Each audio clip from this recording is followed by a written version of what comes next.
Stone Cold, baby. Episode 25, Suplex Biddies in the house. Brought to you by Couch Guy Sports. Go use the internet one time, please. Once and only once. Go check out everything that Couch Guy Sports is doing, from daily blogs, other podcasts on the network, plethora of content that you want to. Words. Plenty of content that you. Yeah, there you go. Plenty of content you want to check out. Daily, weekly, monthly, however you want to check it out. Trust me, you will not be disappointed. With us, as always, the DJ, Diego Galvez, coming off a fresh cut and a solid event last night. Yes, sir. I saw everything. It looked lit last night. Last night was packed. Place was absolutely packed. Great audience. People were just in the mood to party, man, and that's exactly what you got to do. Listen, it's all you can do nowadays. And then my comrades for the weekend, we spent it in Chicago, Illinois. That's right. We said it last week. 2 of the 3 biddies went to All Out last night. We're talking about it again tonight, going over everything that happened. But first, before we do that,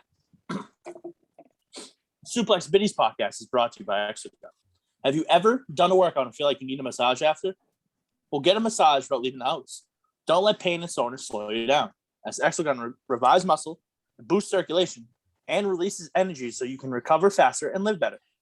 Take it wherever you need it. Work, the gym, the trail, and put the power of percussion massage treatment in your hand. It's portable, adjustable, and boy, is that thing powerful. It's trusted by the pros. Excuse me. God, I need to gain back control of my body and achieve long-term pain relief with Exogun. Get 10% off with the code CJS10 at checkout. Comes with a charger and a carrying case. Go get your Exogun today and treat yourself to a massage at a moment's notice. Fellas, let's have a discussion because boy, oh boy, was that the pay-per-view of the year last night? Yeah, that was fucking incredible, man. Just being there and seeing everything live and in person last night was a dream. I loved every second of it last night. The crowd was amazing. Chicago crowds definitely live up to the hype in person. Facts. But let's dive into this card. Let's dive in with the dud. Like, we won't even talk. The pre-show match was better than this dud. This was the quote-unquote bathroom break of the entire pay-per-view. And to be honest with you, it didn't even last long enough for people to go to the bathroom. That was the worst part. Paul White, QT Marshall, 3 minutes and 10 seconds. That's how long it lasted. Could this have been avoided on pay-per-view? Yes and no. You need one match in there to space it out. Unfortunately, it wasn't until the very, very end. So it was actually kind of funny seeing it in person because, everybody was kind of seemingly waiting on this specific match to get up and use the restroom, etc. Because you were hoping it'd be in the middle somewhere so you could get up, get a break, get a breather, food, get some merch, whatever it might have been. But half of the arena got up to seemingly use the restroom the second it got announced to be next. And it seems that it was reported that the match was in there the match could have been 3 minutes, 10 seconds, as you said, or it could have been 10. They assumed certain matches were going to go over. Some of the other ones might have underperformed. So that was in there to fill in the allotted time needed to get the pay-per-view over when they were hoping for and get that main event and all your big returns and pops and everything like that. It was, I don't even remember. I honestly, cool. Big Show's back. Paul White got a nice little win. QT's just another one of those just classic, like, douche heels. He does his role well. Good for them. They got a co-main event spot, so I guess that's pretty good. What a fucking waste of a co-main event. I mean, I understand that you needed something because literally you had from start to finish, besides that one match in between CM Punk and Darby, Kenny and Christian Cage, you had an all-out fucking amazing card from top to bottom. Yep. That was the thing. Nobody wanted to leave their seat because all these other matches, even the women's battle royal, the casino battle royal, which battle royals can be either good or bad. But, there was a very cool surprise, and everyone was friggin' glued to their seats. Like, even all the people around us, I think the people in our row, maybe one person got up the entire time, like, same as us, just to pee. So it was, it just, you put a stacked card together like that, you deliver on all the matches, people just sit there because, like, oh my God, how can they fucking top that? And that's how I felt after the cage match. But we could get into that. No, Diego, give me your thoughts on Paul White and QT Marshall. I mean, pretty much what Hahnemann just said. Very fun to see Paul White back in the action. Very cool to see him at AEW doing his own thing. QT Marshall as well did his own thing in the match. Overall, though, the match in itself and the context of it, was okay. If I was grading it from A to F, I'd probably give it a C-, if anything. Maybe a D+ at best. But overall, I mean, it added content to the card, and I mean the card in itself was content driven, really, really great stuff presented in Chicago. So I don't think there was a fan at all that minded that match at all to begin with, and why not? Why not just have it? So yeah, another big name for your card. That's what it was. Yeah, literally and figuratively. All right, let's talk about the pre-show match. 10-man tag, best friends, Orange Cassidy, Chuck Taylor, and Wheeler Yuta, and Jurassic Express with Marco Stunt defeated the Hardy Family Office of Matt Hardy, Private Party, and the Hybrid 2. Thoughts on that to open the show? Everything it needed to be. Got the crowd pumping, got the blood flowing. You got Orange Cassidy and Jungle Boy, two of the most over guys in the company. And then obviously the Hardy squad, who just plays their role well, especially Matt himself, just a very good heel. And it was it got the juices flowing. Everyone was getting hype, and I think it was fine. I'd give it like a C+. Everything it needed to be. Yeah. Again, I really don't have much to add to this one. I'm like, okay, Hahnemann is literally saying everything I need to say too. I don't know what else I can add. So you go first next time. all right, that's fair. No, I mean honestly, like I pretty much agree basically with what you're saying though. Like it was another okay match. It wasn't like wow that like really woke me up in the show. Like nah, it was an okay match. It's really it. I thought some of the spots they had in that were pretty cool. Don't get me wrong. I think it was a great way to start the show, per se, in the buy-in. We did also get the Butcher returning after the fact, so that definitely helps as well. He got a big pop. He did. I was surprised by that because it took me a minute to recognize what was going on because there was like this bald-headed, librarian guy in the ring, and I was like, "What's going on there?" And he came back, reasserted his authority, and now you got Monocle Boy back. So good news. Yeah. No, well, that's definitely something to look out for as well. Yeah. So let's move back down. Start with the first match of the evening, which absolute banger, TNT Championship. Miro defeats Eddie Kingston. Going off what we had, what are your thoughts on this match as a whole? I'm leaving it to the DJ. Wow, the one time that I actually got a little sidetracked. What match we're talking about? Miro and Eddie Kingston. Miro and Eddie Kingston. Okay. Miro and Eddie Kingston. Let me gather my thoughts here. Redeemed these nuts. Oh, they got redeemed, all right. No, they got redeemed, that's for sure. I mean, we all know Miro defeated Eddie Kingston via pinfall to retain the title. Honestly, I kind of liked Miro's physicality here. He was relentless. However, I think it could have used a little bit more context there. It wasn't a disappointing match by any means, though. Like again, if I was grading it from A to F, I'd probably give it a solid B, maybe A-. I do like that Miro was frustrated at times during the match. She showed emotion and all that stuff, so I appreciate that a lot. However, overall, very, very, very good match. Actually, I think Eddie Kingston surprised me a little bit more than what I was expecting, because I wasn't expecting him to last through as much as he lasted of the physicality from Miro that he brought in. But yeah, no, overall, I was pleasantly surprised with this match. Yeah, speaking of go ahead. No, so again, it's weird to see how over guys are. Yeah, like Eddie Kingston's over. Like he's really over. Like I didn't think he was like this over as a good guy, but when he came out, that crowd was erupting last night. I was shell shocked. Same. I knew he was over. Like you said, it's like I didn't, to the extent of which this man, everyone, they were screaming Eddie for 10 minutes of like the 18-minute match, just saying Eddie, Eddie, Eddie. And we also were like, it seemed like the whole crowd didn't necessarily know how the match was going to go. Because at first, like, oh, this is going to last like 12 minutes. Miro beat him, blah, blah, blah, blah. But then as it kept going, like, holy shit, it's still going. Oh, it's still going. Wow, is this going to go to a draw? And then they just kind of kept you in there and drawed. And then it came to that quick end.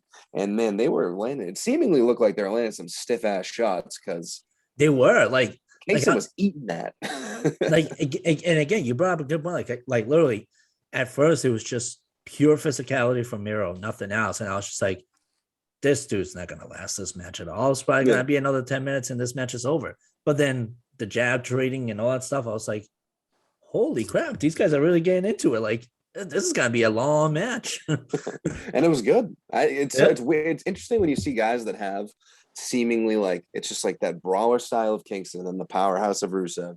And it's like you always think of matches like, you know, the high flyer and the musclehead, and they put on these crazy matches like Brock Lesnar and Bryan, or Brock Lesnar and AJ Styles. And like I wasn't sure how these styles were gonna like, you know, clash. And it was definitely more than I could have expected. And again, Eddie Kingston is fucking over. I know Jones and I we looked at each other a couple times like, you hearing this?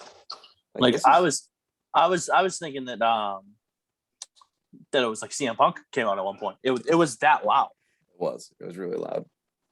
So let's move on to the next match. Jon Moxley defeated Satoshi Kojima in what was a fantastic match.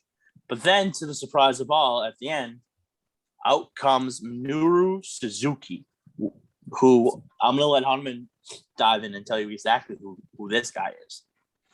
You got to Google it, but he's just one of those guys that comes over from New Japan. He's one of the older guys, and it seems that Moxley's seemingly just getting matches with all these legends of New Japan, which is great for him. And Suzuki, they're facing each other this Wednesday. Like, they had him come out at the pay-per-view. Everyone was like, is he fucking here? And then slowly just walking out. And then the fucking there was a picture that I saw in like a little video of him just seemingly getting to like almost out there, but in the tunnel and just fucking smiling, listening to the crowd out there. It's a very cool sight. But he is one of those just hardcore crazy dudes that just puts on, you could compare him to like a Cesaro or something like that. Always puts on good matches. But you know, he definitely, him and Moxley had a little feud before because everyone thought that they were kind of like similar and like they're kind of like, you know, deathmatch vibes and hardcore and just ruthless, everything like that. So they're revisiting that on American TV because that was all over New Japan, if I remember correctly. So if you get the chance, a lot of people around us didn't know who he was, which you can understand because I heard people around saying like, "Oh, who's that guy? Who's this? Who's that?" And check it out Wednesday and see why that was such a big deal. Because if you're gonna get that match on a freaking Dynamite, I can only imagine what the next pay-per-view or whatever it is going to be with Moxley seemingly making his way through all the New Japan guys. So it was match, very good. Lots of chops, good spots, a couple elbow drops to the kidneys and guts. It was great. And, you know, you got the first surprise of the night. And that was a big one. I don't think anyone fucking saw that coming. No, definitely not. Diego? I gotta be honest with you. This was probably one of my favorite matches from start to finish. Absolutely love the fact that the very first thing that happens is Kojima just tries to be very gentleman-like, you know, give a handshake, and the very first thing that he's met with is the friendly middle finger from Moxley. And I say friendly as, you know, obviously being sarcastic. But no, I mean, great match. Very physical. Probably one of the most physical matches all night, in my perspective.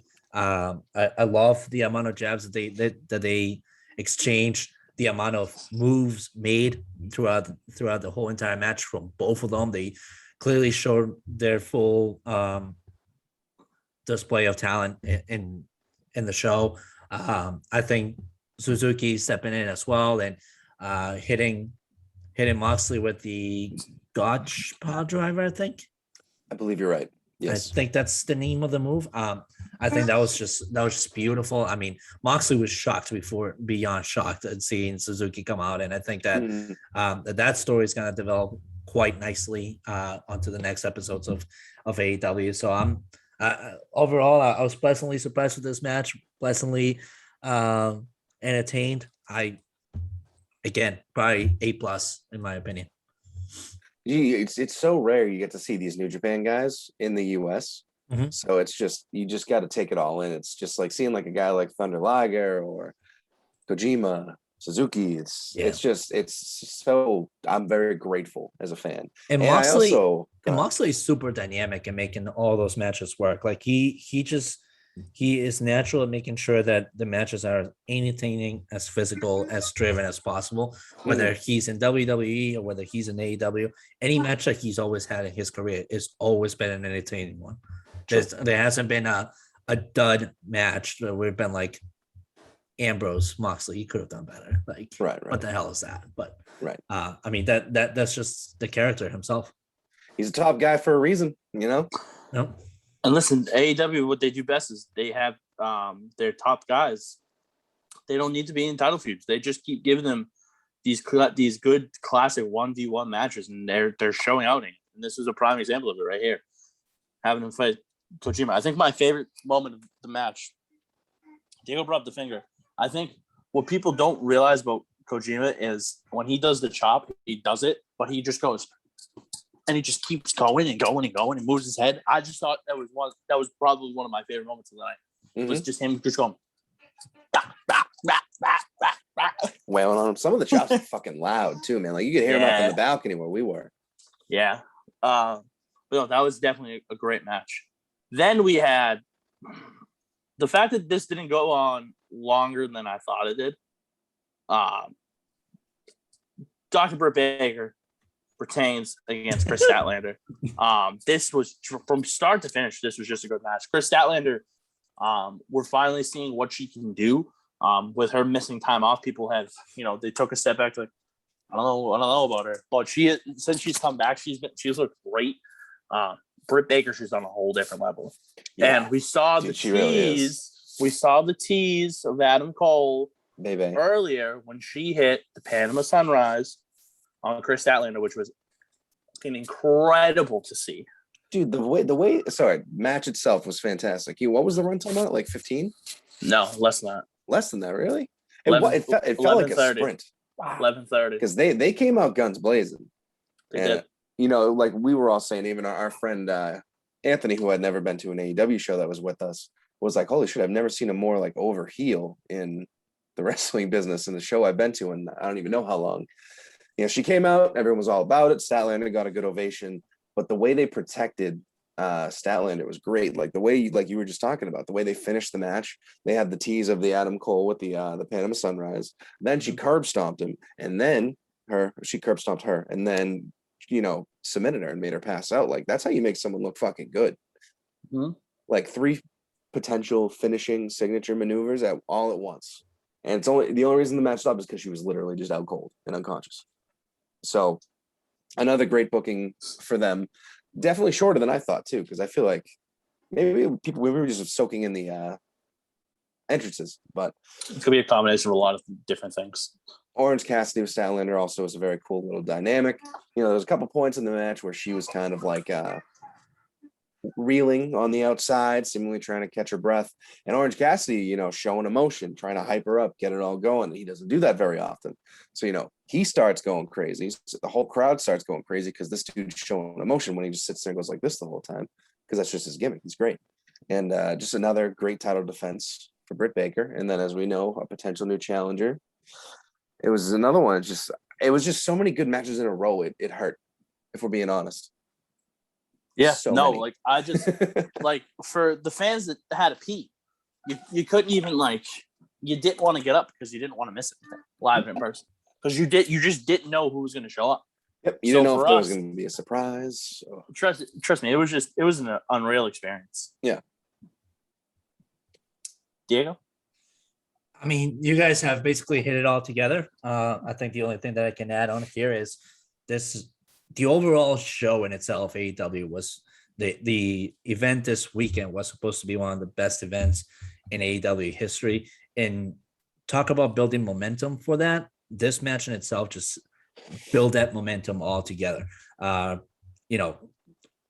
Chris Statlander comes out showing her physicality and whatnot, her strength and all that stuff. But Britt Baker's just an undeniable talent. She's got so many moves, so many great maneuvers to bring to the table that at the end of the day is just if you are able to stay toe to toe with somebody as physical as her, you're golden to thrive in this match. But if you're not, I mean, it is what it is. I think the series of kicks to the face to break the hold that Statlander had Baker at one point definitely did a lot of damage. I mean, Baker's just incredibly strong herself.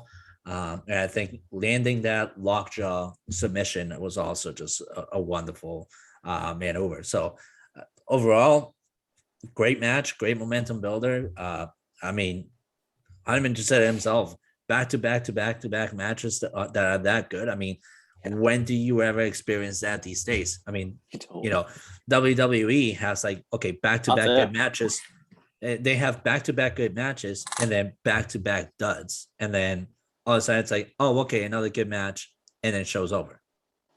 But AEW this weekend just really hit it out of the ballpark. I mean, it's a well-run entity and hence why they're thriving. Mm-hmm. I know. All right, so let's move on to I think what probably was the match of the night. Oh, steel cage tag team match. Lucha Bros, Young Bucks. We finally have new World Tag Team Champions. The Lucha Bros. Diego and I both predicted. Hunman was on the Bucks retaining. I'm so happy I was wrong. Diego, I'm gonna start with you here because Hunman and I saw this live and in person. And how did it translate is what I want to know. Because, dude, even the Lucha Brothers entrance at the beginning was just fucking incredible.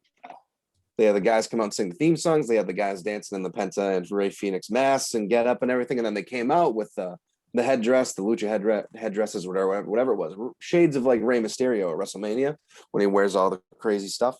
But Dave, you got to tell me, what was it like? I mean, you guys know I'm a big Lucha Brothers fan, so I'm not sure if you guys want me speaking because I'll just sit here for the next 45 minutes and just go on and on and on and on. Please. I said it last episode. I think these guys really are an immense talent and are often overlooked, especially when they are put against the wall with really good matches. I mean, the Young Bucks, it's a phenomenal match altogether. Them versus Lucha Brothers. But at the end of the day, these guys are just so creative with what they do that's what makes them thrive. And this match, that creativity paid off a long way. Hence why they ended up defeating the Young Bucks and winning the titles. I love what Phoenix brought. I love what Penta did, just hitting the destroyer from the top rope. Like I was like, fuck yeah, pardon my French, everybody listening and watching. But these guys to me are just, like I said, a phenomenal talent, shouldn't be denied. And if you're not on the bandwagon, bandwagon as a fan, then you're doing it wrong. Hate to tell you, but you're doing it wrong. Lucha Brothers. Hop on while you still can. Yeah, hop on while you still can. But at the moment, please. But at the moment, the tickets are 99% sold out. Good luck, anyone. Listen, I'm gonna be short and sweet here. My thoughts on this match, just live and in person. We had a long day beforehand, so I was getting a little tired right now. And this match just put me up on my feet, and I was just ecstatic for this. This just spot after spot, you just never knew who was going to end up with the win. And when it was all said and done, we saw what happened. From the top of the cage, that was just Crossbody. I don't know what else to say. Dude, that destroyer from the top rope was fun. It looked like his shins might have got just exploded. That impact, that fucking bang, and how high his legs bounced back up. That destroyer was excellent. Dude, I was like, I cringed a little bit, but I was like, holy shit, that was fucking amazing. And then that didn't win the match. You know, and it's like, what the fuck? What do you think is gonna happen? And it just kept going, and it was like you said, they brought the shoe out with the thumbtacks on it. That was a cool spot. Yes. Oh my god, how did I forget that? You had I believe it was Penta, go in front of his brother Ray and take the shot for him, and that's one of those brotherly building moments. And the Bucks once again playing the heel card phenomenally. We were saying it before, you know, it seemed like their reign was coming to an end. They've beaten so many different people. Call back to, it was either 3 years ago that it was Young Bucks versus Lucha Bros on the pay-per-view. I think it was the exact same pay-per-view, All Out. I have to go back, but full circle. New tag champs, they 100% deserved it. The fucking roof came off the place when they won, and that was one of the best matches I've ever seen personally in my life. Definitely the best cage match I've ever seen in person. I mean, the build up before that Penta hit the destroyer. I mean, that back and forth between Nick Jackson and Penta just kind of hitting the pile drivers on the apron of the ring. Like, I was like, oh my god, these guys are gonna murder each other. One of them is excellently gonna drop the other one on the ground, and somebody's gonna get seriously hurt. Yep. And then Penta just comes out of nowhere and huge destroyer. I'm like, holy shit. Yeah. I was getting worried they were going to do one off the top of the cage with the way they had the setup going, which I'm glad that didn't happen. But honestly, this match gave me huge vibes of the time when, not to bring up WWE here, but totally fine. Kind of have to. The time when we saw Sasha Banks versus Paige wrestling, where Sasha made a maneuver and unfortunately it hurt Paige's back. The reason why Paige is now retired, basically. But it was just that level of physicality, that level of like all sorts of nastiness just coming out from both teams. I'm just like, I was actually more than nervous that somebody was going to get seriously hurt and ruin the rest of the match and be like, we have to suspend the match. Like, I was like, holy crap, these guys are just like literally on a personal level at this point. My favorite sequence of that whole match outside of the top rope destroyer had to be toward the end of the match when they were all standing up, super groggy and wobbly, and they were doing like a chop circle. They were each chopping each other. Then it evolved into super kicks, and then it kept evolving, and then it was like one Jackson left standing, and then Ray Phoenix did a quick kip up and a super kick, and it was just one of the, I can't even explain. If you get the chance, if this is one of those matches that goes on iTunes for $2.99, fucking buy it. Just check it out. Do yourself the favor. For me, still the match of that entire pay-per-view. This is one of those where you just save the clip from YouTube and just watch it over and over again. You just have to. We had so many people texting us saying, dude, I fucking love wrestling. And it was just because of the Lucha Bros and the Young Bucks. Yep. And a fitting end to the Young Bucks championship reign. Interesting to see what happens next. Because the other thing, too, that we are a bit out of the blue on is when you don't hear the commentary and how they're potentially stirring up the future storylines and everything like that. So we're not quite sure, because we saw Don Callis standing at the top of the ramp. Looking back, it was either at the Lucha Bros or like in disappointment at the match. Was he disappointed in the Bucks? Was he mad about, the Lucha Bros? So many questions. Exactly. So I'm very, very intrigued, and that match was fucking incredible. All right, let's move on.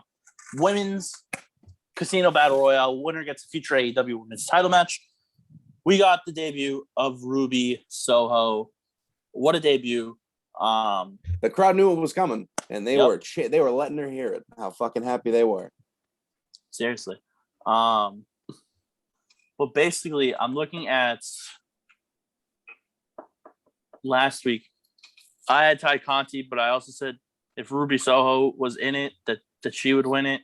But I picked Conti, so I left that alone. Diego had Thunder Rosa, who was in the final. Since no one, really? What? Oh, I don't. My thing just froze for a second. You good? I thought I was gonna get disconnected. It says my internet connection is unstable, so we'll see what happens. Just like your love life. Let's go. Hey. What did Moxley take over? So all of our Wi-Fi got moved into a cabinet by my roommate, and I think it gets very hot, and it's probably freaking out at the moment. So we'll see. It's probably on fire because you're using it too much. But probably we'll digress. I was so close with the whole Thunder Rosa take. I really thought she was gonna take it. I was like, oh my god! I was like, can I just say one thing I was disappointed in? The treatment of the former AEW World Champions, excluding Nyla Rose, Rio and Shida. Just I don't know what they need tag titles or something because they deserve so much better. Like the ovation Shida and Rio got, very big, very large, and then Rio got dumped out of the ring in like 45 seconds, probably less. I was very upset. But yeah, let me see.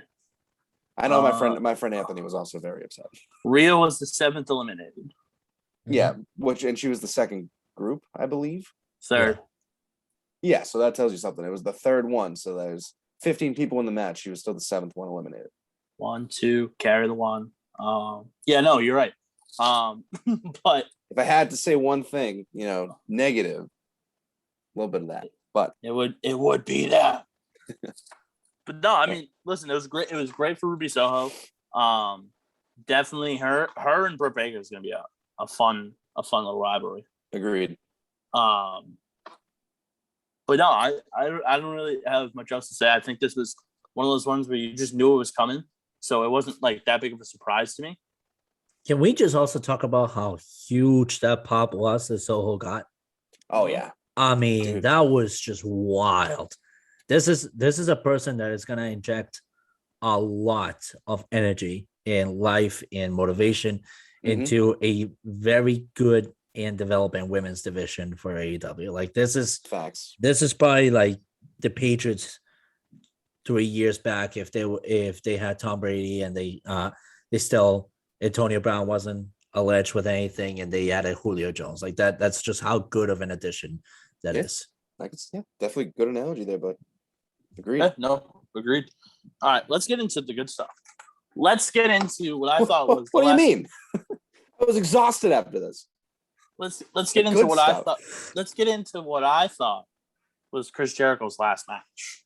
Yep. Oh, what a play by AEW to have Chris Jericho's foot go on the rope, have Aubrey Edwards call it, have the other ref come in and say, his foot's on the rope. Look at the tape. Well, it's cool. So the only reason there was another referee too is because MJF called for his backup. So it's like he got his comeuppance again. So it's one of those things where your actions have repercussions. So it's nice to see. Carry on. Yeah, no. So consequences, young man. So just based off of that, I'm looking and what's next? Because listen, the entrance by MJF. I was just gonna say that. That was the funniest shit. Best heel move I have seen this year. What other heel does that? That was the funniest shit I've ever seen. Him spoofing up the Y2J entrance. That is just that was gold. I was like, I don't even need to watch this match. I was like, I don't even need to watch this match. And I definitely missed one of the best matches of the night. All the people around us were like, holy shit, what a throwback, Y2J. And then it was just MJF, and they were like, fuck. So they swerved everybody. They really thought they were getting a combination of the Edge old entrance versus the new one that he did. Yeah, at SummerSlam. We were in such a very centric Chris Jericho group that I had to contain myself from sitting down from MJF's performance by that. Yeah. I was like, this is just next level greatness.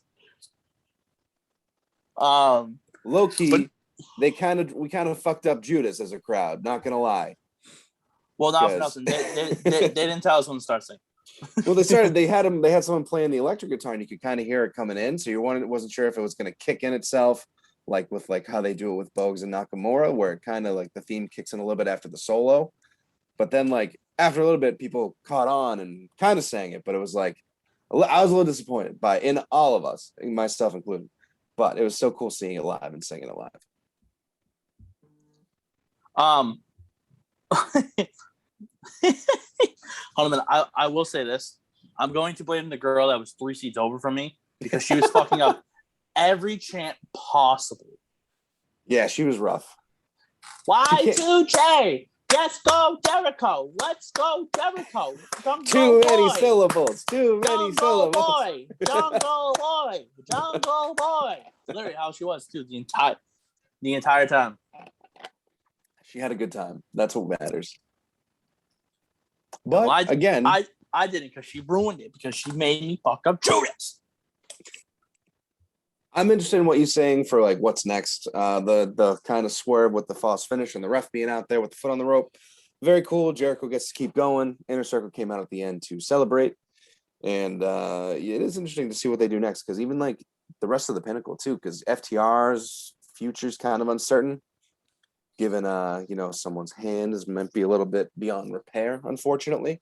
And I haven't necessarily seen Sean Spears in a while. I think he's been on Dynamite a couple times, but it'll be interesting to see where they go from there.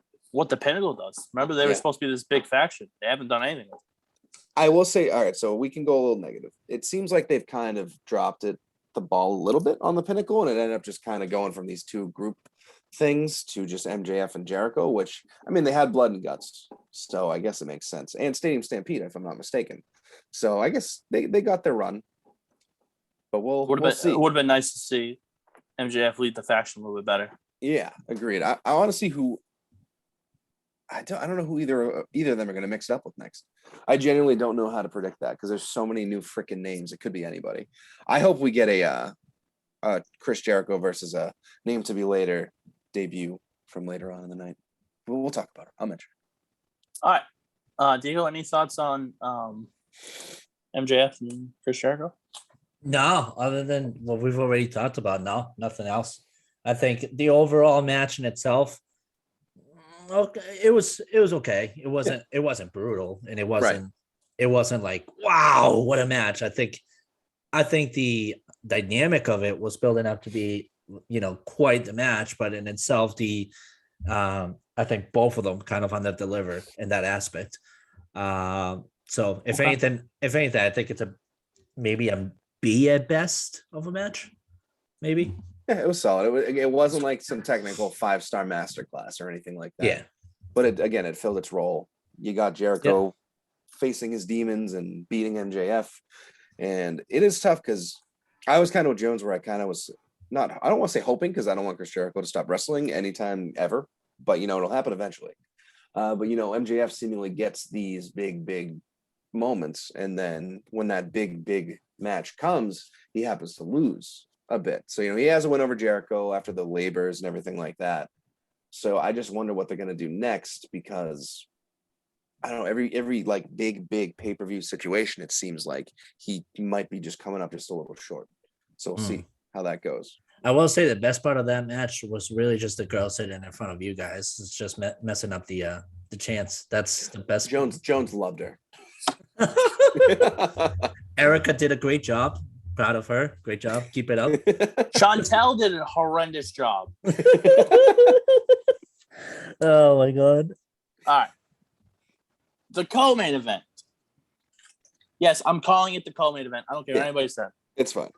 CM Punk defeated Darby Allin. Boy, 1v1. Did we have a fan that loves CM Punk in our row. He legit cried when CM Punk pinned him. Dude, he was legit bawling his eyes out. He's bawling his eyes out. He actually asked us early on too. He had like a CM Punk sign drawn up, so he asked us to like help him hold it and everything like that. And I don't want to be an asshole and say no. And then this dude legit was so emotional that he ripped his sign with a single hand when he was holding it up. Like, Diego, listen to me here. Like, all right, so you have this guy was holding up a sign, right? You got to look at me. Okay. Just look at me. And it was one of the letters. He had it in one hand, and I swear on my life, he clawed it and gripped it so hard his hand went through the poster board without holding up the other one. And he was just intense and he was just loving every moment of it. But like that passion given by a singular fan around the arena that you probably imagine there was probably a few more. And this dude was chanting, fuck you, Darby, and just getting rip shit anytime Darby even like looked up or was alive, just because he loves CM Punk so much. But I just, the gripping of the sign where it seemed like he wasn't holding the other one. Somehow his momentum, he fucking Wolverined his entire sign and put his hand through it. I was at a loss for words. Yeah, it was incredible. But no, listen, that crowd when CM Punk's music hit, probably the loudest crowd I've ever seen. There were 10,000 people in there. Yeah. So, by the way, bone to pick with you, motherfucker, that said that AEW would never sell out the crowd. You know who you are, Dave Meltzer. I know you listen to this. I know you listen to this. I was going to say, you're definitely not talking to me because I know where you get your content, Dave. I know where you listen, and it's on this. I have the anchor receipts. Don't tempt me. He has admitted he was wrong. AEW won't sell out 10,000 plus arena. Guess what? They fucking did. And CM Punk made every single one of them sing the Cult of Personality. Fuck you, Dave Meltzer. If you don't give that steel cage match 5 stars because it wasn't in the goddamn Tokyo Dome, I'm coming to you, Dave. I'll actually be mad. I would be mad if that was the case. I'm gonna fight Dave Meltzer. That's it. I will say the only thing that I will say about this match was at first it wasn't delivering much content, but it was, the saying is extremely correct, and it's, coffees for closers. CM Punk definitely had a cup or two here and definitely delivered, because down the stretch this match was just phenomenal. A lot of exciting near pinfalls. CM Punk showed that he still got it. Like, it was just incredible. I think the entrance in itself built up for it to be a really, really great match by both, because both of them had electric entrances. I think the content of the match wasn't exciting, but again, just down that stretch, just all those reverse near falls and reversing the GTS. Like, I have rarely see somebody reverse the GTS on CM Punk, which just made me think that this match was going to be a lot longer than expected. But overall, I can't say that CM Punk doesn't have it, because the dude's got it. The dude's got it on lock. Mm-hmm. Very good ring psychology there. It was one of those ones where you even think back to Cesaro Roman or Edge Roman from their WWE's past pay-per-views, where it's like that slow build up. And then, they slowly start hitting bigger moves. And then it climaxes, you get your winner, everything like that. One thing that I did not see when we were there, because again, we were so far up the balcony, Darby, when he was doing his entrance, when he kneeled down with the skateboard, he held it up and there was a painting on it. It had a CM Punk and then a line and then a Darby face like Terminator type thing. And it was one of the coolest designs I've ever fucking seen. And, of course, we couldn't see it because we're, however the fuck far away we were. But that was just another little thing that he's just all in with, the gimmick. And if they put that fucking skateboard on the shop, there's probably sell fucking thousands of them. And it's just such a simple idea. But it was cool that Sting left him be and let Darby go out there on his own. Sting came out at the end, offered Punk, the handshake, and then Punk shook with Darby. One of the funny things I saw on Instagram when we got back, when we were just kind of unwinding and trying to calm down, was AJ Mendez, aka CM Punk's wife, posted a video of Punk kind of crouched over Darby at the end of the match, and he was checking on him and everything, and the caption just said, "Now kiss." So that was good. Now kiss. Yeah. Oh my god, she was hilarious with that. I was like, that was fucking awesome. And the match was cool. Punk being back was awesome. Entrance was awesome. And it's interesting to see where he's going to go from there, because now he can call himself the best in the world again. And he seems to want to be the guy that wants to work with the younger talent, maybe a title reign. Yeah. We'll see. He's the big fucking name, so they can do whatever the fuck they want. They can make a CM Punk championship, and he can make it work. Who knows? Mm-hmm. So we'll see where he goes from there. And he's supposed to be on Dynamite this week, so it'll be interesting to see what's next. That could be MJF's next feud. Yeah, just imagine the fucking verbal altercations in that one. And side note, if you are a wrestling fan, you love funny content and all that shit. If you're not following AJ Menendez, you're doing it absolutely wrong because that is probably like the funniest social media page there is in this entire world. Funny. She's got some hilarious things that I'm just like they're short, but they deliver excellence all throughout. Now Kiss. It's exactly Now what Kiss. I was thinking. I was just like, oh my God. What about you, Jones? What do you think, man? Listen, I thought that they did a great job. I wish they got a little bit more time, but again, CM Punk, first match in 7 years, gotta give him a little time to get the ring rust off. What's next for both of them too? Like, there's so many like what ifs for what this card in November could look like. I have no idea. I will. Oh, Hannah, don't you start. I will bring that back. But yeah, no, listen.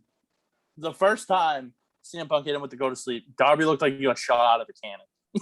Yeah, he did. It was just very good. So I give that a 4 out of 5. It was a solid match. Obviously Darby doing the go to sleep, trying to do the coffin drop, and then fucking you literally see CM Punk just sit up. Top 5 moment of the show. Yeah. Shades of the Undertaker. Yep. 100%. Very good. Yep. But other than that, no, I'm excited to see what's next for both CM Punk and Darby. But let's move into the main event. Kenny Omega, Christian Cage. Mm-hmm. Omega retains. After the match, the Elite come out via a top rope one-winged angel. Mind you, let's just mention that. I don't think he's whipped that out yet in AEW, so that was pretty fucking cool. So after he pinned Christian Cage, yes, the Elite come out, celebrate, attack Christian Cage. Out comes Jurassic Express. They get beat down, and Kenny gives a spiel. All of a sudden, the lights go dark. Who is it? Is it Bryan Danielson? Nope, it's motherfucking Adam Cole, baby. And you're thinking, we all remember what they did to Adam Cole. Is he getting his revenge? They killed him on BT. They fucking killed him. Not a chance. He super kicks Jungle Boy in the face, gets a hug from the Bucks. Bucks kiss him on the cheek. Little kiss on the cheek. Bucks kiss him on the cheek. Kenny does his spiel, and then all of a sudden you hear Bryan Danielson's music, excuse me. And the double swerve debut commenced. Fellas, talk to me. What were thoughts that happened? That pop Danielson got, oh my God. Yeah. It was electric. Like, I think the last time I heard a pop that good was when John Cena came back to WWE. And that's a big maybe.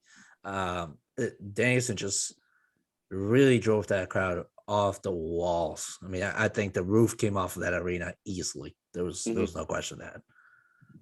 And he did come out to a variation of the Final Countdown, which is what we were wondering what he would do music-wise. So that was cool. And the Adam Cole swear was pretty cool because based on how they, if I remember correctly, the Bullet Club like kicked him out of the Bullet Club, like when he was in New Japan, when he was going to WWE. So like they actually beat him down and said, good riddance, see you later, bye. And Kenny Omega saying, you know, I don't think anyone in this industry can beat me unless they're in this ring or they're already dead. You know, and that was your hook because they jokingly killed him on their YouTube show being the Elite. So he came out, everyone goes wild. He joins the Elite. Kenny Omega's like, what the fuck you think I was so worried about? That's one of my best friends.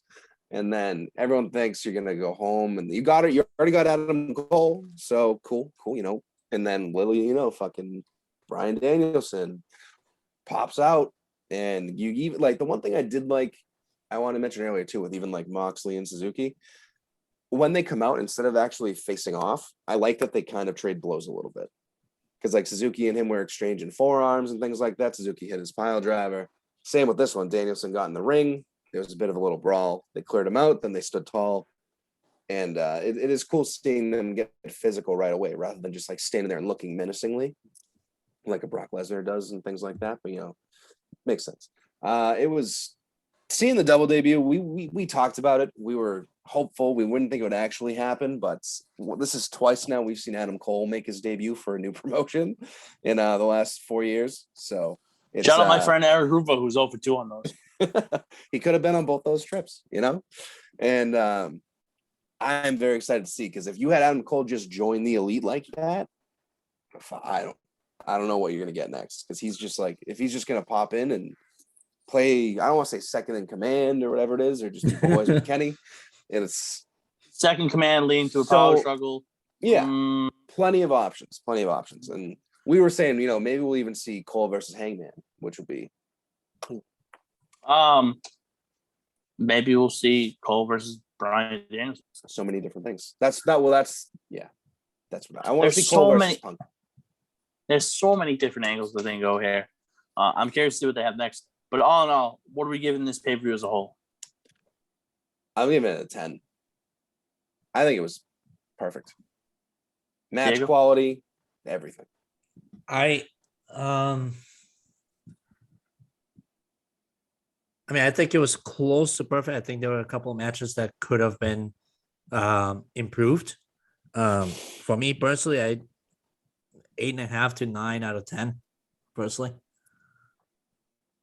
I'm going 9.69 because fuck QT Marshall. Fucking squid. Like he luckily that was on the card, so I got to go pee. So I didn't even see it, so it doesn't affect me. That's why I'm giving it a 10. You know, Fuck that 9.69 just because. Baby. We'll even do 9.6969. All right. Now we got some rumors speculating. So before Monday Night Raw tonight, there were rumors that Vince McMahon was not at the show, which is exciting as all hell. That dude just needs to sleep it off at his nursing home. Shut the fuck up. Take your night pill and just chill out. Stop staying up watching whatever stupid mediocre thing you were watching back in 1930 when golden era. Yeah, when you turn 20. Like, you're geriatric as fuck. Just get your sleep, asshole. Could this be the best Monday Night Raw that we've ever seen? Well, so Vince McMahon very well might be. He has missed some Raws in the last year or two for whatever reason. It is interesting seeing the timing for this one that he's missing because of the show last night. And a lot of people in the crowd when we were leaving were talking about, well, how the fuck are they going to, rebuttal, or what are they going to do to try to capitalize? I think they're just going to keep doing what they're doing because they don't fucking care. But there's a small part of me that hopes Vince McMahon's over at Adam Cole's house with a boombox, wishing him to come back. And that's why he's not here. Because allegedly the deal with Adam Cole is just a handshake deal. You can come back. So we'll see what happens. It'll be interesting to see if they pop up with anything else. Wait till Jericho gets his best friend Kevin Owens. Oh my God. I can't. Oh, can we actually just mention the promo that Danielson did after the show? I don't know if AEW posted it on their YouTube video or the YouTube channel or anything. But so, Diego, in case you hadn't read the report or if you hadn't heard the summary, they had Danielson cut a promo, give us his 3 reasons for him joining AEW. First thing he said was, he loved where he worked before, which was met with a chorus of boos, as you can imagine. Second one was because of the guys in the locker room. And then thirdly was because he was a wrestler. And that's why he wanted to be there. And he wants to be just wrestling. And he said, he ended his promo with saying, let's fucking go, which was kind of cool seeing, Brian drop an F-bomb.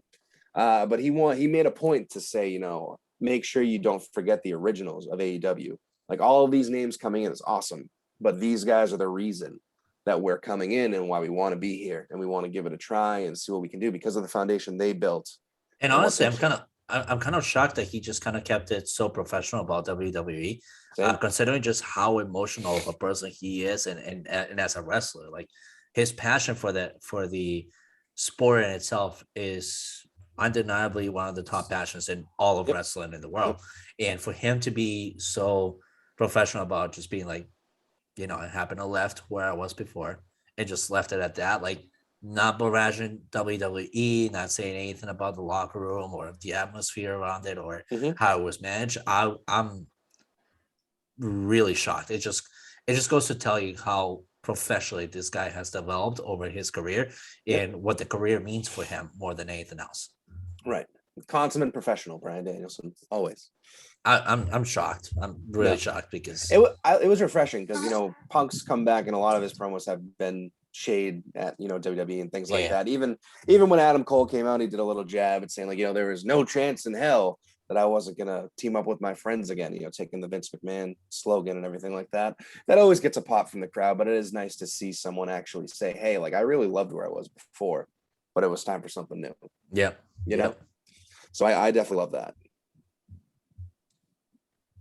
And then Finn versus Roman, there might be the demon. I can't wait for that match. I can't wait for that. So can I say why I hate the idea right now? For Finn and Roman? Yeah. Yeah, go let's wrap it up there. Demon Finn coming back just to lose to Roman Reigns, there's no point of it. The only reason that they'll do it is to draw the ratings for Extreme Rules, but it's just dumb and it's gonna look idiotic when Roman Reigns wipes the floor with the demon. Yeah, which is supposed to be one of the most protected personas in wrestling. If they fucked up the Fiend, just imagine how bad they're gonna fuck up Demon. Imagine how much they'll abuse the Demon King too. It's like, can I say I have a funny feeling about that though? Sure. You think he's gonna win? I feel like there's a spinneroo in this story here, and I think Balor could win it. Because then why in all hell have they been dodging that match for so long?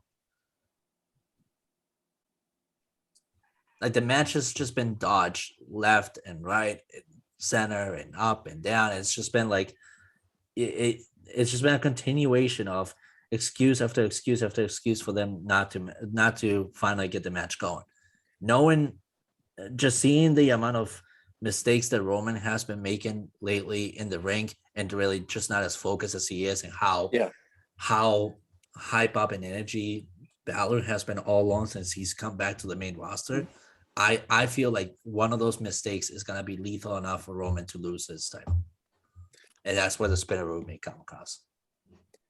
Like, I'm with you, Jones. I hope they just don't kill the gimmick, because it's one of those very special things they still have left in their bag of arsenal. Tricks. Yeah. Mm-hmm. So let's hope that it's for a reason. And they advertise the lighting. So they did like a tease of the lighting at the end, right? With like a heartbeat and like the dark light at the end of Smackdown, right? Yep. And they have all that leading to seemingly Extreme Rules, being Finn versus Roman, Demon King. But they also just announced Brock Lesnar is going to be on SmackDown on Friday. So it's like, are you going to now put the Demon King on the back burner for Brock Lesnar? Like, it's going to be interesting to see how they do it. But if Finn was the one to win, and maybe even if Brock like cost him the match and they had their match in Saudi, cool.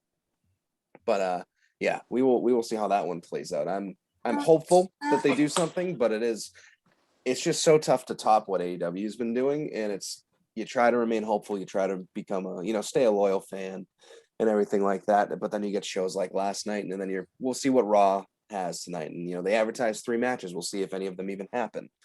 Just like last Monday, they advertised 3 fucking matches. None of them took place. So it'll be very interesting to see what's coming next for them, because they might have a little bit of work to do, because the momentum's absolutely in AEW's court, especially with the Bray Wyatt seemingly debuting right around Halloween for them. Oh, that's gonna be freaking bananas. Unless there's some weird, crazy string of releases again, I think he's that last big name they're going to bring in and hopefully calm the fuck down. Because again, like we keep saying, there's all these open-ended things. You don't know what's going to happen next, who's going to feud with who. So we will see how they can keep mixing in all these freaking people. I'm excited. Any final thoughts before we conclude this erotic episode 25? I want to go back to Minnesota. Where do we go? Chicago? I want to go back to the Midwest. I think Demon. I need to, man. I eat. I really think the next thing to happen at AEW is Demon King turns heel on WWE. Think so? That old mayor ass motherfucker. Yep. The mayor of Knox County turning heel. It's coming to a pay-per-view near you. I'm ending the episode there. Nope, I'm not. I don't want. Kane is not going to be a part of anything that has to do with wrestling right now. He's the mayor of a goddamn town, Diego. All right, all of us here. Suplex He's Biddies. wanted to kick someone's ass. So shut the fuck up and let me do the outro. From all of us here at Suplex Biddies, make sure to use Couch Guys Sports one time. From all of us here at Suplex Biddies. Sorry. Go get it, Diego. From all of us here at Suplex Biddies, we thank you for your, what were you going to say, Jones? Patronage? Do the outro yourself.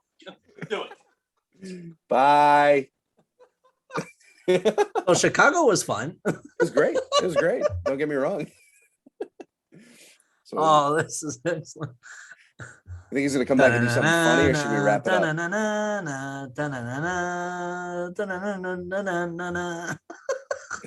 I'm waiting for him to like crossbody the laptop or the tablet. What's going on? I'm just waiting for the guy to just do a frog splash onto his head. You just see it coming in. Oh God, what a segment! We'll wrap it up. I think he's. From all of us here at Suplex Biddies, thank you very much. Thank you for listening. We will be back soon with more and more content and happiness with the graps. Make sure that you check out couchguysports.com, check out all the podcasts, and as always, follow us at Suplex Biddies on Twitter, Spotify, YouTube, everywhere else. Thank you. Have a great rest of your week, people. Adieu.